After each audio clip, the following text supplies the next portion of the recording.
Hello and welcome to DFS Coach Talk. It is Thursday, February 11th, 2021. I'm Andrew Hansen alongside Sugar Shane Caldwell, who's back in the NBA booth. And you've seen him throughout the fall here on our NFL podcast. But if you weren't with us last summer, Shane tied for first in a Millie Maker on FanDuel in the NBA. And now he's decided to come back and get back involved in NBA. So Shane, welcome back. And are you ready to match that performance? Yeah, I'm fired up for NBA. I love NBA DFS. I just love how fast paced it is and how all the news changes and just how crazy the NBA slates can be. And yeah, we got a nice 5-game slate tonight with some pretty tough matchups and a lot of big superstars involved here. So yeah, I'm excited to be back on some NBA podcast here. It's something that we really specialize in, and we're awesome at breaking down. So I'm excited to be a part of it. Excellent. And you've got your Pistons jersey there in the back. You want to tell the folks who are watching who the player is there? Yeah, that one no one would guess. I would give them like 100 guesses. They probably wouldn't do it. I mean, they might look it up or something, but it's actually Amir Johnson, who my wife and I used to go to a lot of Pistons games back in the early 2000s and mid 2000s, and he was one of our favorite young rookie type guys because he was just an exciting player. Whenever he got in there, he would always have like awesome like windmill dunks and stuff. So he was just an exciting player. My wife liked him, so I bought her the jersey at the Palace Auburn Hills, at Beautiful. the game so it's kind of an old Pistons jersey. I used to have a Tayshaun Prince jersey too. He called him the Palace Prince. He was one of my favorite players. A lefty just like myself. So yeah, definitely big Pistons fan. My favorite Pistons memory was giving Chauncey Billups a high five. We sat right by the tunnel and reached out and he gave us a high five. He was really a big guy, really cool with the fans. So and then talking back and forth with Rasheed Wallace and stuff like that as he goes by. He's just a funny type guy. Oh yeah. So yeah, I just love those Pistons memories of those awesome teams, and the Palace was a great environment there back in the day there. So yeah, still follow the Pistons. Just they're kind of in rebuild mode right now, but we got them on this slate, so that's Yes, exciting. They are a tough team. Dwayne Casey has them playing really good. So they don't have much talent, but they play hard. You got to give them credit there. So. Yeah, and I don't know if you heard yesterday, but Coach's one request was that you don't fill out the lineups tonight with all Pistons. So yeah. No, I bench the. I take my recency bias or my Detroit bias out of it, especially when it comes to the Pistons here. So, so there is a couple Pistons that I like okay on this slate, and I think that I'm not the only one though. I think some people may be looking at some of the Pistons because they've had some pretty good value plays lately, and some guys that are getting more minutes now and they produce. So. Yeah, so it'll be interesting to see how that pans out here. absolutely. So we're going to go game by game as we always do to try to continue the hot streak here. We had the two brains are better than one lineup last night that we built on the podcast, and that cashed really, really high up. So it's funny because Shane, you mentioned all the news in the NBA, which is true. I mean, there's so much pivoting here with late news that it's like I want to throw up a GIF of Kevin McHale in the paint because that's what it feels like every night. But the funny thing was last night with that two brains are better than one lineup, we didn't have to make any changes. And usually we have to, and we have to update folks on Twitter. But if you listen to the podcast yesterday and you played that, give us a like on YouTube if you don't mind. Tell us about your profits there. And while you're there, please subscribe to the channel. And then while you're on social media, you can follow Shane. He is DET Sports Shane, if you couldn't tell from all the memorabilia behind him. And you can find me at Language Olympic. And the coach, who's resting up for a big weekend, is available at JOESARVADI. So, Shane, let's get going here on this 5-game slate. We have 6 of the 10 teams involved in a back-to-back, and we don't have any totals over our magic number of 230. So it is a grinded-out slate with the highest total coming at the end with Philly and Portland at 229.5, so just under that number. But we're going to get going with Miami and Houston, the first 7:30 Eastern tip. Miami favored by 2, and the total is only 215. The news here is that on the Miami side, Dragic is still out, Silva is out, and then probable tags for Gabe Vincent and Mo Harkless. And then on the Houston side, we have John Wall probable. So start us off here on game 1. Yeah, I mean, this is one of the lower over-unders here, but it is a pretty close, over-under. Miami only favored by 2, so it looks like it'll be competitive. It is more of a pace-up game for Miami. They're a pretty slow-paced team, like 23rd in the league, where Houston is like 5th, so they get up and go. So for Miami, that could help some of their production for some of their guys to get out and run a little bit more. So it's a pace-up situation. The issue with this, in terms of a DFS perspective, is you have two top 10 teams, and when it comes to defensive efficiency, you got Houston. I was surprised they're in the top 5 there for defensive efficiency. I was a little surprised by that. Yep. And you got Miami, which is not unexpected, in the top 10 there. So pretty tough teams, and especially when they have a healthy Jimmy Butler and everything. So pretty tough defensive matchups here. So that's why we're not looking for a huge total here, but it should be a pretty competitive game, and there's some value here. So I'll start on the Miami side. We talked before the podcast. We're kind of on the same page. I like if Miami plays a little bit more small ball in their pace up in this game. I do like Kendrick Nunn when he's starting, because I just like how he's not that big, but he's very explosive, and he's still, he's just a good all around player. So he gets a little bit of statistics everywhere. So I like Kendrick Nunn. He's $5,000 on FanDuel, and I think he's a good value here in this pace up spot. Decent matchup. I'm not too worried about the matchup here against Houston. And then I think you can take a look at Adebayo. He's pretty expensive, but he could get more involved in this game. I'm not too worried about DeMarcus Cousins, because I don't know, DeMarcus Cousins tends to get in foul trouble. You just never know how much he's going to play. So I think Adebayo could have a decent game here, but he has $9,000. So that's a decision you'll have to make. It's pretty tough. And I really like Jimmy Butler. Probably prefer him over Adebayo. He's like 8,700 on FanDuel. I think Jimmy Butler is going to get up a lot of shots and put up a lot of all those peripheral stats and, blocks and steals. So I think Jimmy Butler's in a good spot here in this pace up game. If they're going to beat Houston here on the road, they're going to need Jimmy Butler, I think, to have a big game there. So that's kind of where I'm at with Miami. I'm not sure if I'm loving Tyler Hero. He might have, Oladipo guarding him at times, and Tyler Hero doesn't tend to get a lot of peripheral stats. He's a little bit scoring dependent for me. So at his price, I'm not sure if I'm going to get to a lot of Tyler Hero tonight. But those are probably the main guys. Is probably the guys I like the most would be Nunn and Butler for the Miami side. What are you thinking here for Miami? Yeah, I like Nunn here tonight. He's been starting, and he's been a little bit inconsistent with his production, but I think he can succeed here tonight. Butler, I also prefer over Bam. And, the hard thing with Butler is this slate is full of stars. I mean, we've got Tatum, Embiid, Curry, Lillard, Vucevic, and a lot of those guys are in pretty good spots. So, do you go stars and scrubs, or do you go with some of these mid-tier stars like Butler, who are a little bit cheaper? That's the question. So if I'm only going to go with one guy out of this game from Miami, it probably is Nunn, because I do like that price on FanDuel. Hero is definitely playable for me, also preferable on FanDuel, where he's only 5,800 and he's back to being shooting guard eligible.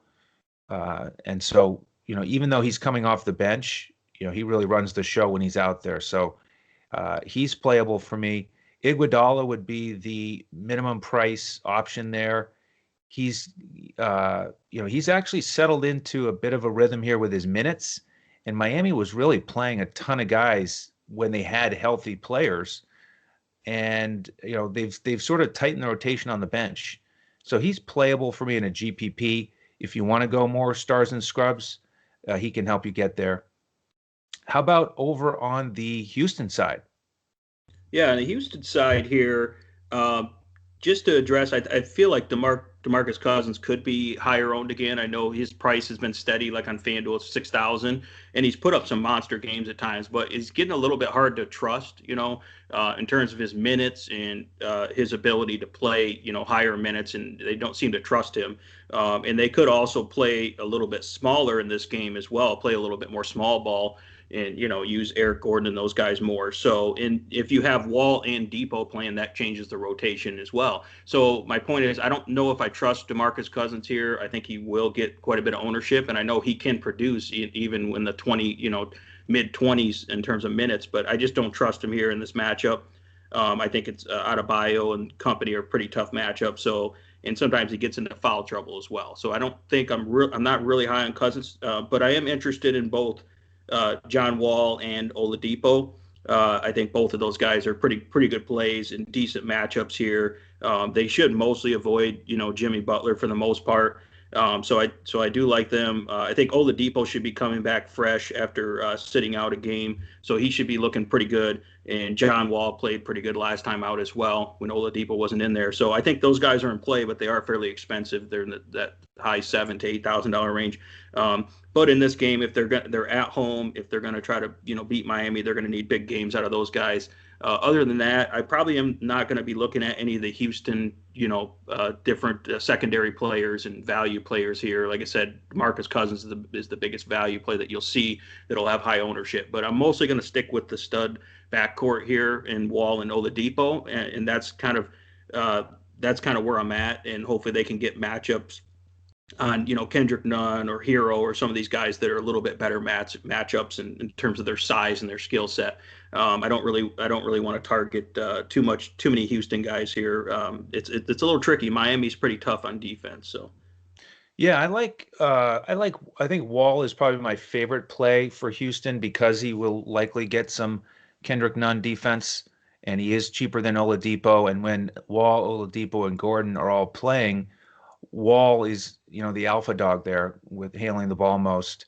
And I do think Oladipo could have to deal with Butler some defensively, so I probably won't go there. Gordon's been playing pretty well at times, but I expect him to come off the bench now. And so you can't quite trust his upside with both Wall and Oladipo out there. With Cousins, I think the issue with him most recently is that they had a back-to-back, and so he really only played about half the game. I think they're kind of monitoring those minutes because Wood is out. They need Cousins to stay healthy. So I think he can play more minutes tonight, but he is going to have to deal with Bam. And there are some centers here later in the slate that I'd rather pay up for, like Vucevic and Embiid. So I don't know if I would go in the mid-tier for Cousins because of those studs later in the slate. So most likely Wall or pass for me on the Houston side. All right, game two, Shane. The other 7:30 tip is Toronto and Boston. Great rematch here from the playoffs. Boston won that series in 7, and should be a good battle here tonight. 220.5 total on BetUS.com.pa, our presenting sponsor. And Boston favored by 3. Toronto is on a back-to-back. They won easily against the Wizards, and this is a front end for Boston. They're going to play against your Pistons tomorrow. And for the news here, we've got Anunoby questionable. He's been out, and Powell has really picked up the slack there. And everybody looks good to go for Boston after they've come home from that road trip and had a day off. Now, I think this one will be a fun one to watch. I don't know if I'll get a ton of exposure to it. I think the price tags are pretty reasonable on both sides. Lowry is cheap again, just like last night, only 7,300.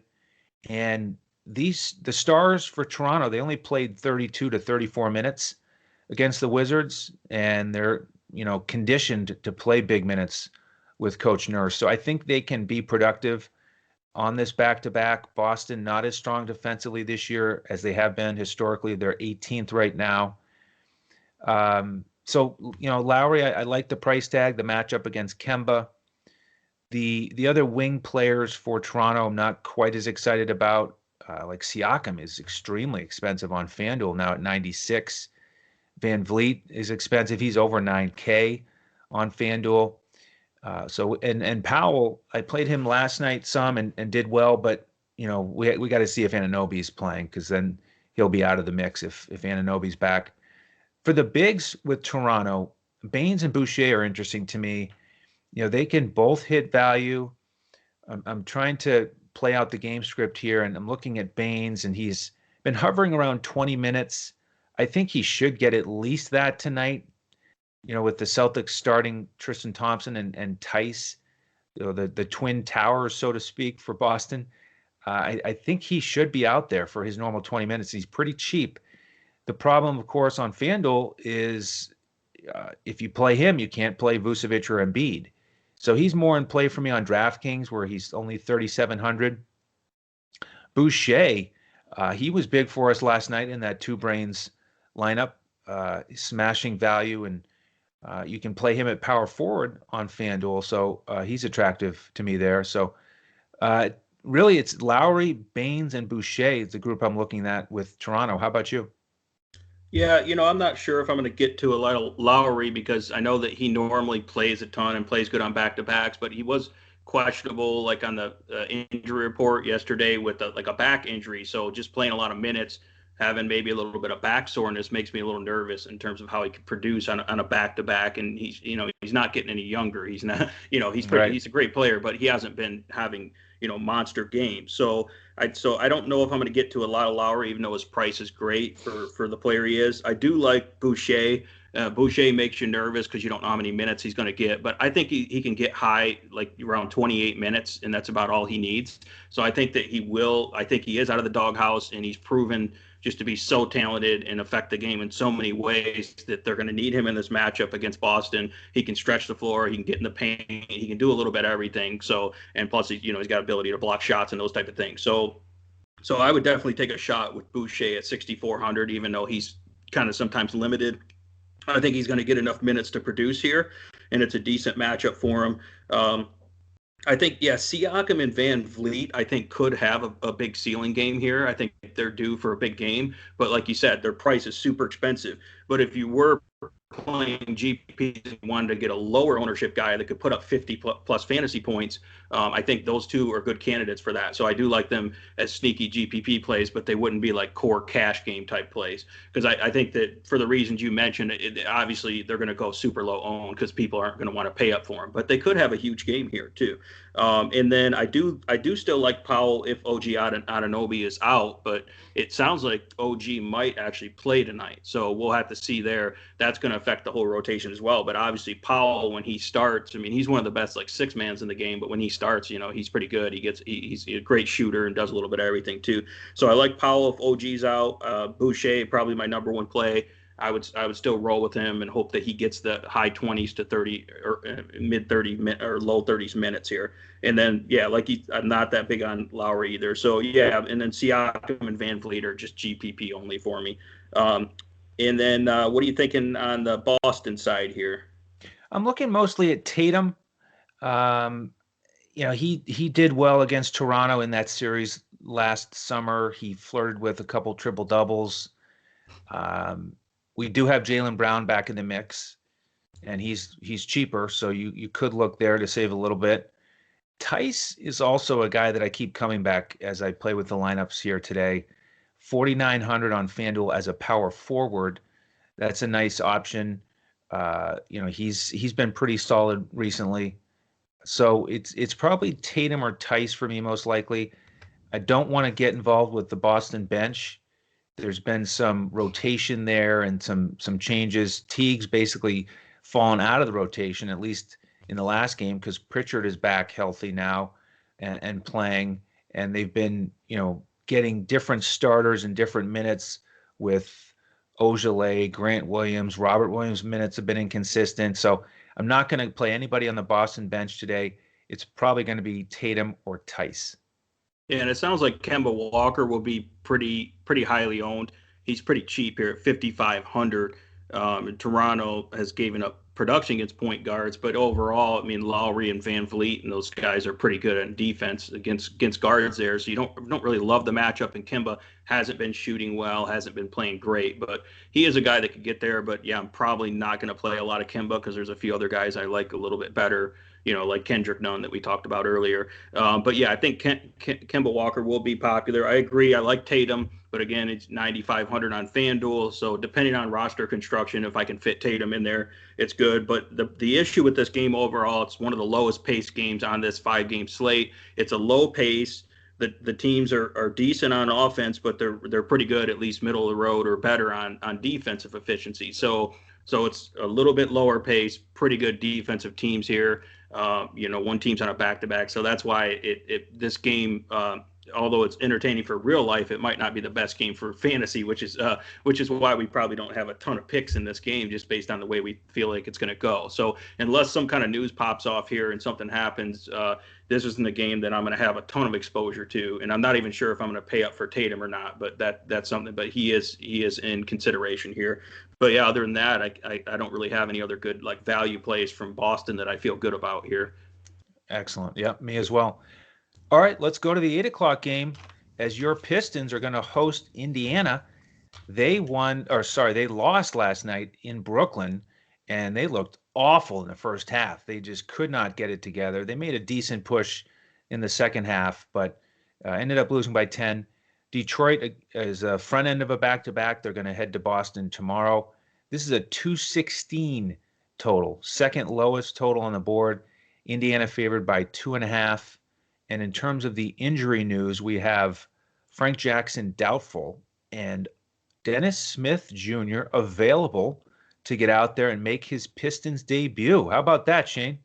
Yeah, we'll see. I mean, we haven't seen Dennis Smith Jr. in so long. I mean, he was in the doghouse in New York, so right. We don't really know what type of player he is at this point. Because I mean, at one point he was a young, young up and coming, point guard that was explosive. But I really like the Pistons coaching staff. I think they might be able to get the most out of him. But he hasn't played in forever.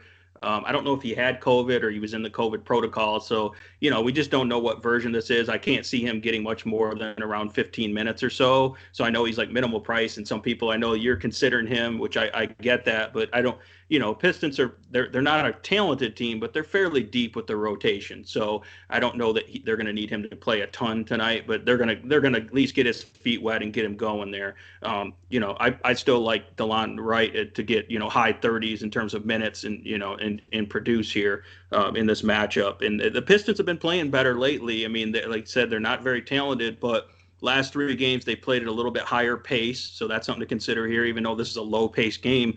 That could have been because they played teams like Brooklyn and that type of thing, but they did play like the Lakers and Phoenix in there too. So they've been playing a little bit higher pace. Definitely have some pretty good athletes and some good coaching, but they do tend to slow it down normally.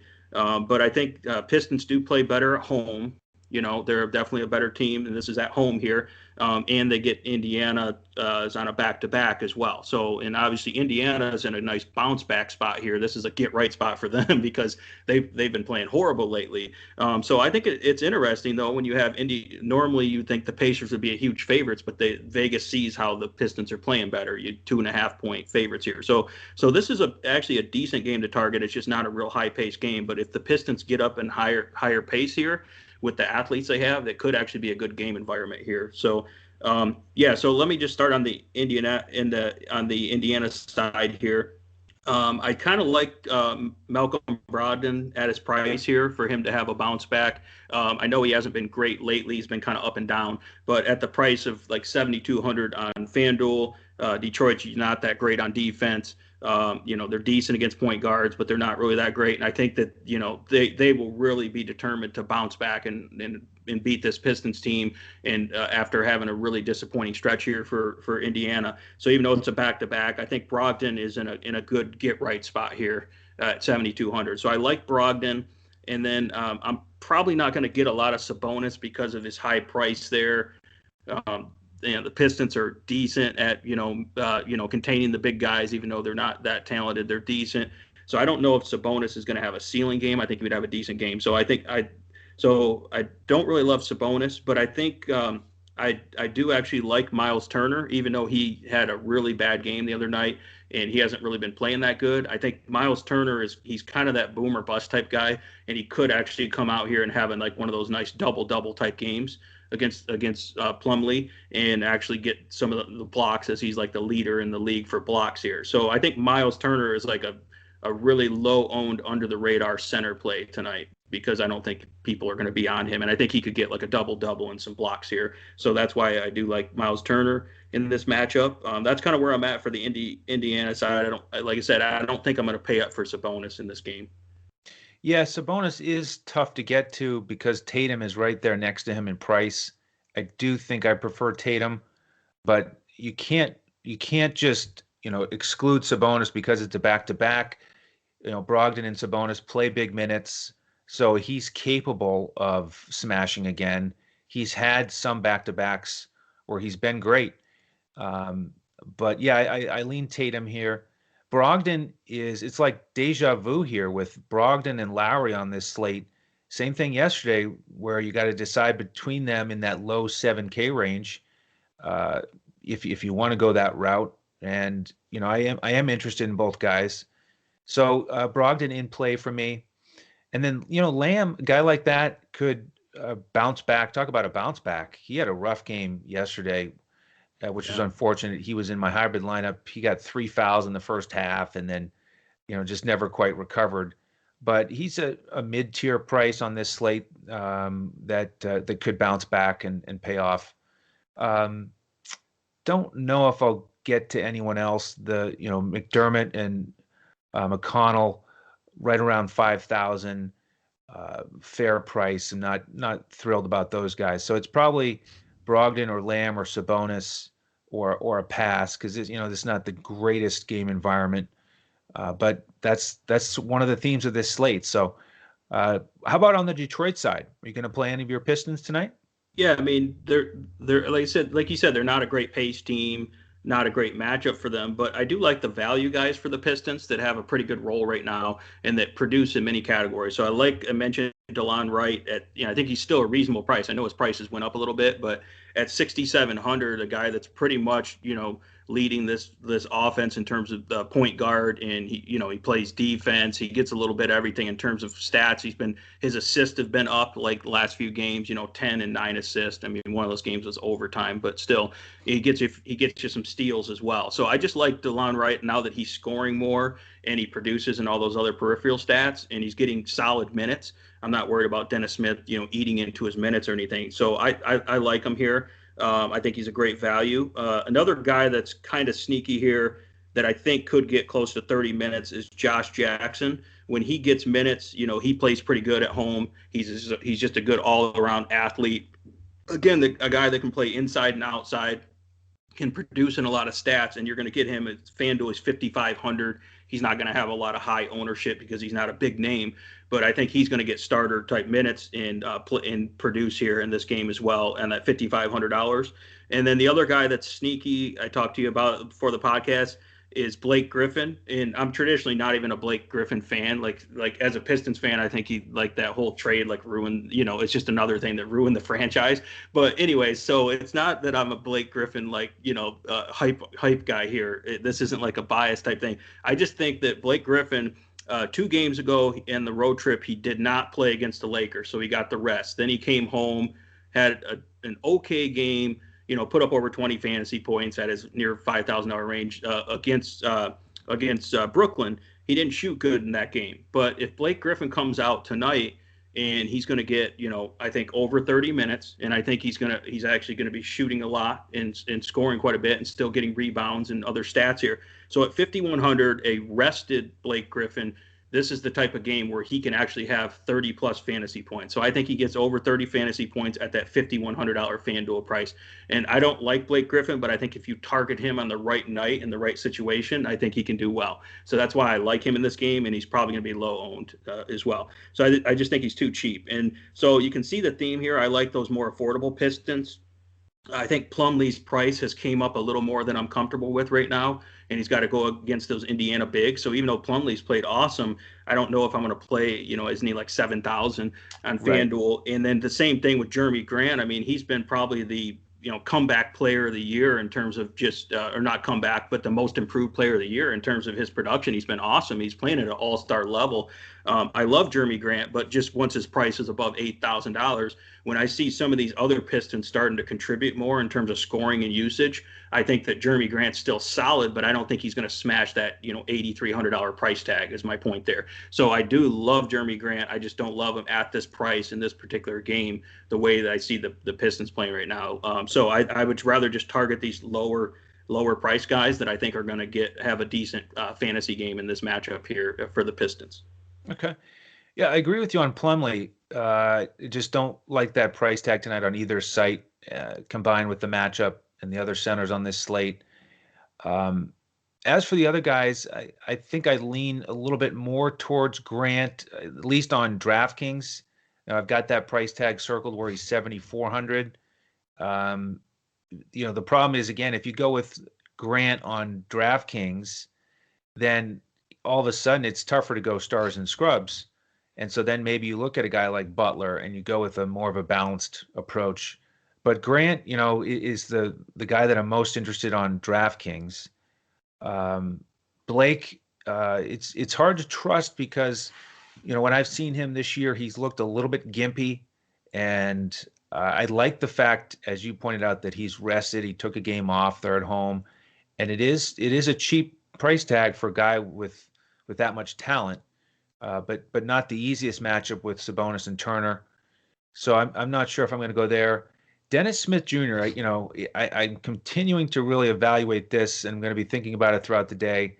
Minimum price, they trade Derrick Rose for him. Obviously, they want to give him a shot. First round draft pick. They see the talent.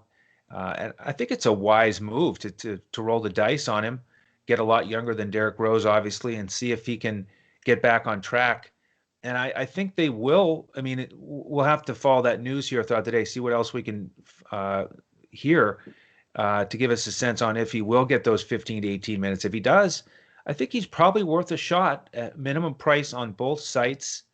So I like the opportunity there because he will help you get a stars and scrubs lineup. And then the other thing there to keep in mind is if he does get those 15, 18 minutes, I think he might take away a little bit from Josh Jackson, whose usage has increased a little bit with Derrick Rose when they held him out because they were thinking about trading him. I think, if Dennis Smith Jr. plays, then I think Josh Jackson's upside is limited tonight. So I don't think I'm going to go there. All right, Shane, let's go to the 10 o'clock games. And we're going to start with Orlando and Golden State. 223 total. Golden State favored by 8. This is a front end of a back-to-back for Orlando. They're going to stay in Northern California and play Sacramento tomorrow. The news here with Orlando, we've got Aminu questionable. He's just getting back into the rotation, dealing with the knee issue. Fournier is questionable, like he always is. And then Anthony is questionable with the shoulder issue. On the Golden State side, Wiseman is still out, as well as Looney. So we've got that opening with the bigs. And I would like to take advantage of that and play Vucevic here. That's their go-to player, and it is really going to be a tough situation for Golden State with Draymond and Juan Toscano-Anderson to try to slow down Vucevic. So Vucevic is my favorite play with Orlando. If Cole Anthony sits, the guy that's going to step up is Frank Mason, and all of a sudden he becomes a value option who's cheaper than none, low 4K price range on both sites. He's playable. Steph is not known as much for his defense as his shooting. In terms of the peripheral guys with Orlando, not thrilled about any of them. Ennis is getting decent minutes as a starter.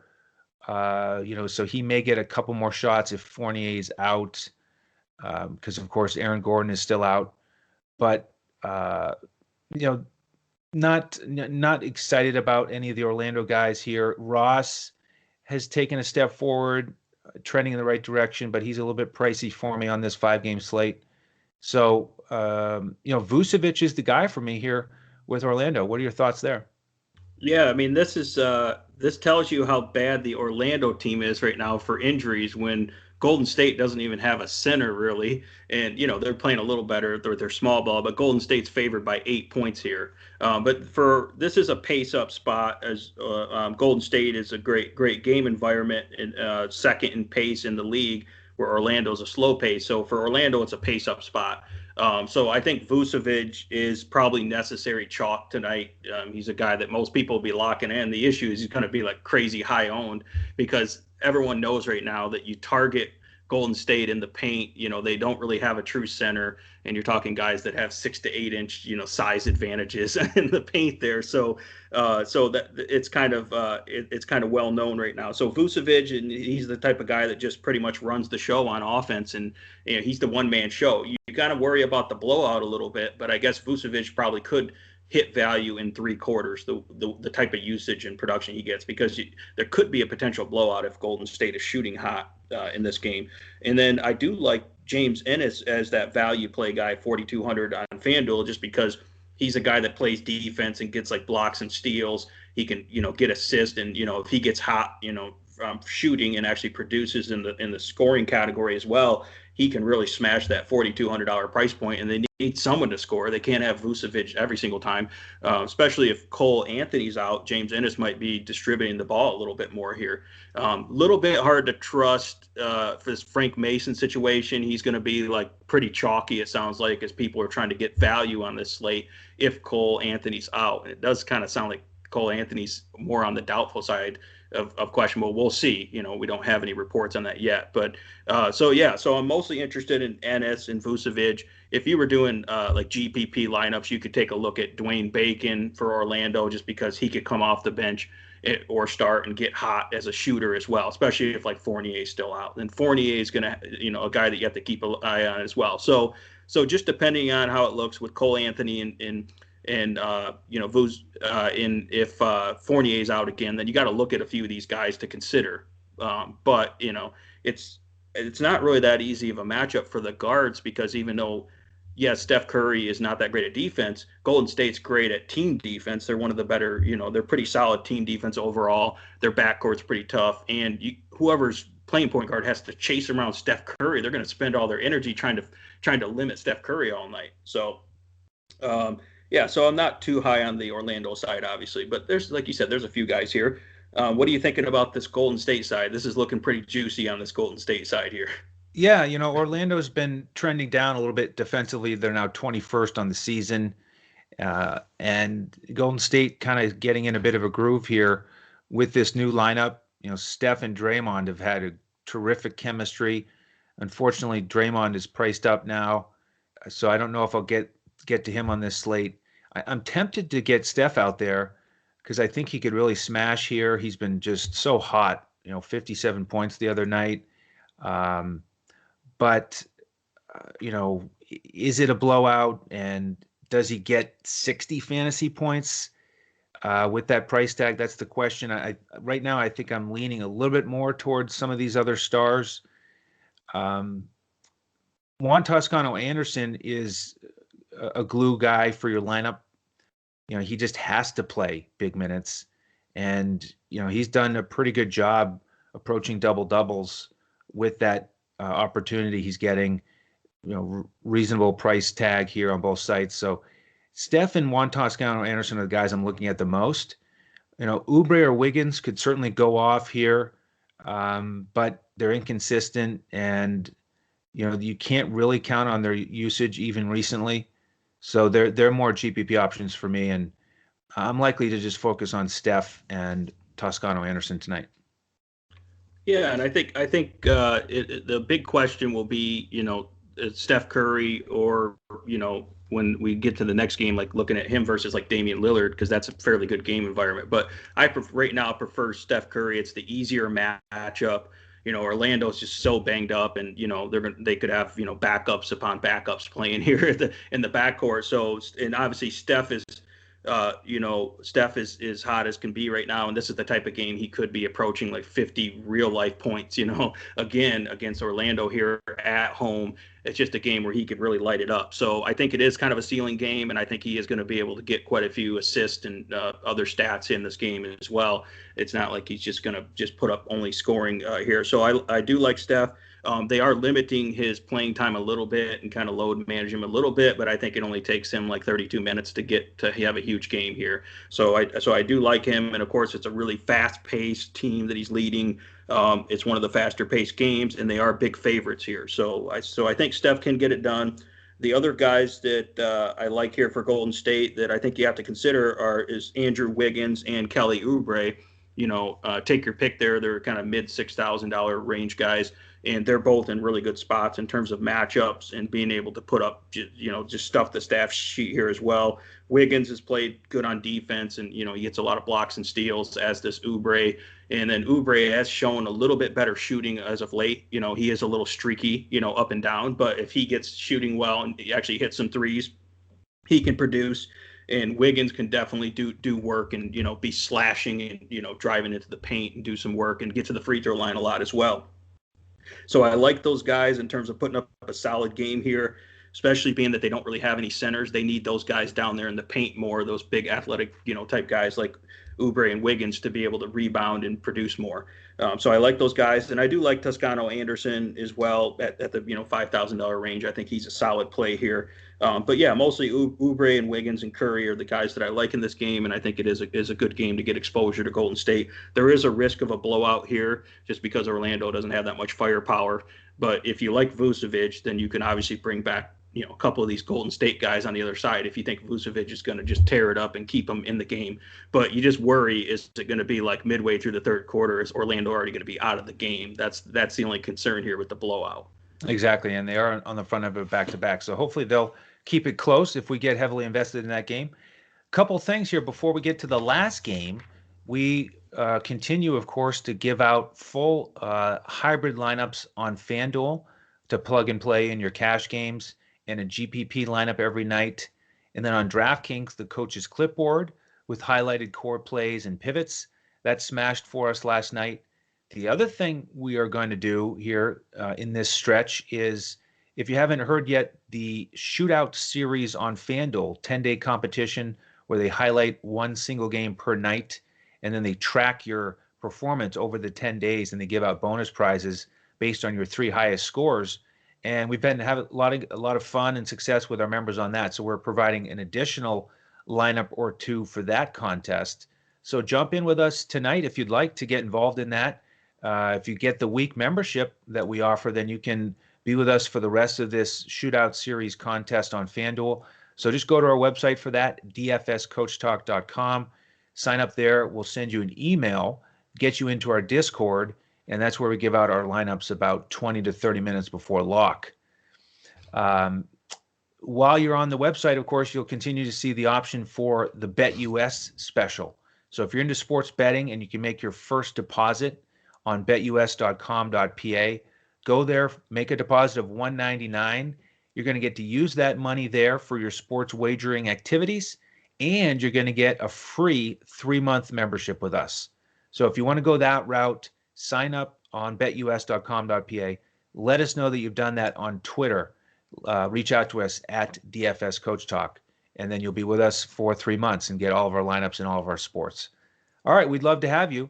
In the meantime, Shane, let's get going here on the final game. Philly and Portland, the late night hammer. Highest total on the board, 229.5.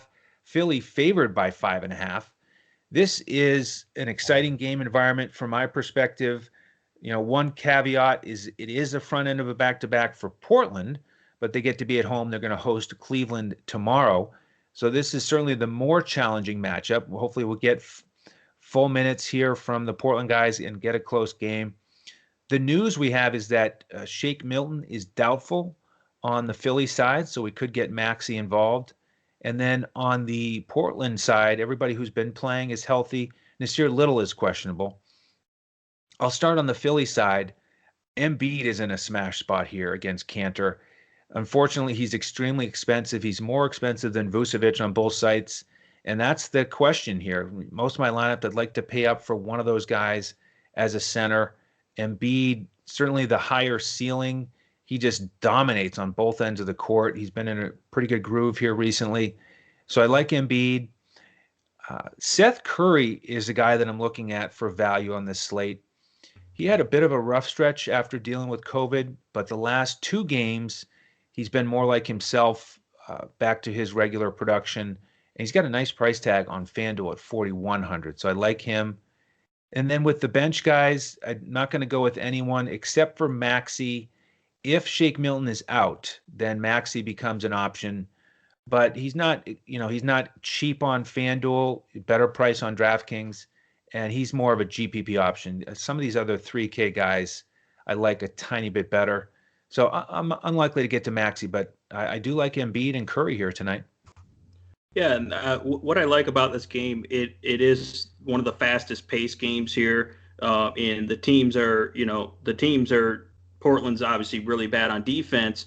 Now Philly's good on defense, but they don't play as good on the road. So I kind of like downgrade Philly a little bit, as in this could be a closer game. Where if it was played in Philly, I might be worried about it, the blowout a little bit here. But Philly doesn't like to play that good on the road, really. So that's a good thing here. So I look at it as that ups Embiid's value, that Embiid could have to play all the way till the end of the fourth quarter and get that, and actually have to be able to play well, kind of like he did at Sacramento last time out. It was a competitive game and they had to try to come back. So I do like Embiid here, and you can certainly make the argument that paying up a little bit for Embiid, he's the type of guy that's more likely to get over 60 fantasy points, as opposed to Vucevic could get his 40 to 50 fantasy points and then not even play in the fourth quarter due to the blowout. So that's kind of what I'm looking at. Is I think this will be a competitive game. I think Portland has enough firepower, and Portland plays good at home. Philly doesn't play good, so that's why I like it.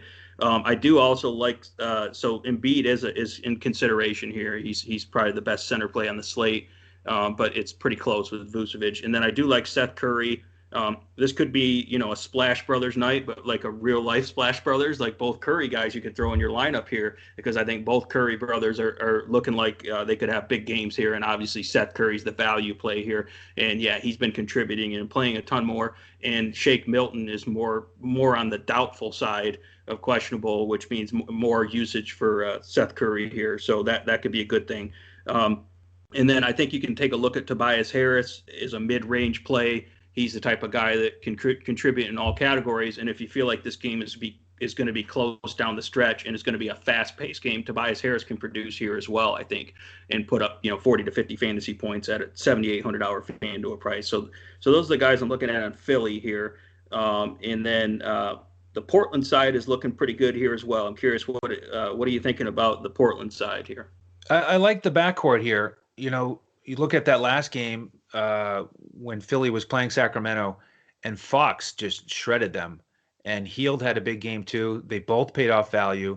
And I think Lillard and Trent could both pay off value here. Even though Philly is strong defensively, they've shown that weakness. And Lillard can get to the rack just like Fox. He's amazing at that. So he's in play for me. Trent is really taking advantage of this starting role, and he fits in well with any build, especially the mid-tier build. 6,000. Obviously Curry could be a better value on the other side here, but Trent is in play for me on this slate. I'm really focused on those two guys, not interested in the bigs having to deal with Embiid. And then Anthony Simons off the bench. He's finally settled into his backup role, 18 to 20 minutes. He's a reasonable price tag. You could look there, but mostly Lillard and or Trent for me from Portland. Yeah, I really like Trent and Lillard. Obviously, Trent is a little bit more affordable, and he seems like he still has a pretty good ceiling. So I like Trent. Lillard, it's going to be a matter of, if I'm playing like Steph Curry, I probably am not going to be able to get up and pay for both of those guys over 10,000. So that's the only issue there, is you kind of have to choose there. But I think Lillard's It's unfortunate, isn't it? It is, yeah, but it's kind of how it is. Yeah, unless you're paying way down at center, which probably isn't a good strategy here. The one guy that, if you want to get some value, again, because it's good to get value from these fast-paced, higher-scoring games for Portland, I do like Derek Jones here. Traditionally don't love Derek Jones, but now that, he's back healthy and playing more minutes with McCollum still out, Derek Jones, I think, is going to contribute more in terms of scoring. And I just like these guys that do everything. He's just long and lengthy and just causes a lot of issues. And he's the type of guy that can crash the boards and get blocks and steals and still, throw some dishes as well, get some assists. So I like Derek Jones just to, have an overall good game and smash is like 4,500 on FanDuel. So I think he can approach 30 fantasy points. So that's why I'm interested in him in this game environment, just because he does a little bit of everything. He's not relying on just being, scoring, because he's not really a big scorer. But if he does score a little bit here and puts up the other stats, I like him to get close to 30 fantasy points. So that's why I like Derek Jones. So you could stack this game and have Seth Curry on one side at at a $4,000 price range and Derek Jones on the other side, just for salary savings and to have that late night, hammer there. And then you could pay up for one of the studs there, like a Lillard and Embiid, and you would have some nice exposure to this game here. So that's kind of the way I'm approaching it. Is you almost have to have exposure to this game unless it ends up being a blowout. But like I said, I think it's going to be fairly close down the stretch here. Yeah, Lillard's going to make sure that it stays close down the stretch. The other thing with those wing players for Portland is I'm getting a little bit nervous playing those guys because Stotts has been changing the starting rotation a little bit. Hood, Derek Jones Jr., he's been mixing and matching. And so the challenging thing with this 10 o'clock tip-off is if we don't know who's going to start, I'm not ready to go there. I think you might be better off if you're playing like the single game slate or a late slate with the two late games. Once you have that starting lineup, making that decision on a Derek Jones Jr. or a Hood, because I just don't trust either one of them if they're not starting. So there's my take there. All right, Shane, that concludes our 5-game trip around the NBA. Want to invite everybody again to join us and grab our lineups tonight. Just go to dfscoachtalk.com and sign up. Let us know if you have any questions on Twitter. What else, Shane? Did I miss anything? No, I think that's it. Yeah, we got the showdown series, and then we got our 5-game main slate, and yeah, we're looking set up for a nice run here. This is going to be another night where we need to check the news because there's not a lot of crazy value popping up right now, or like a lot of players out. But we'll see what happens, as we get into the evening hours here, because there's probably going to be some news popping up as it is every single NBA slate. But other than that, it's looking like a nice set of matchups here. Some really good, some superstar matchups, and it's definitely some tough games to break down. But I think we're ready for it. Yes, indeed. So great to have you back here, Shane. Getting involved in NBA. So we'll hopefully build some winners tonight, and hope everybody out there who was listening has a successful evening in DFS. So on behalf of Shane Caldwell and the rest of the DFS Coach Talk team, I am Andrew Hansen. Thank you for joining us, and tune in again tomorrow as we look to crush it in DFS.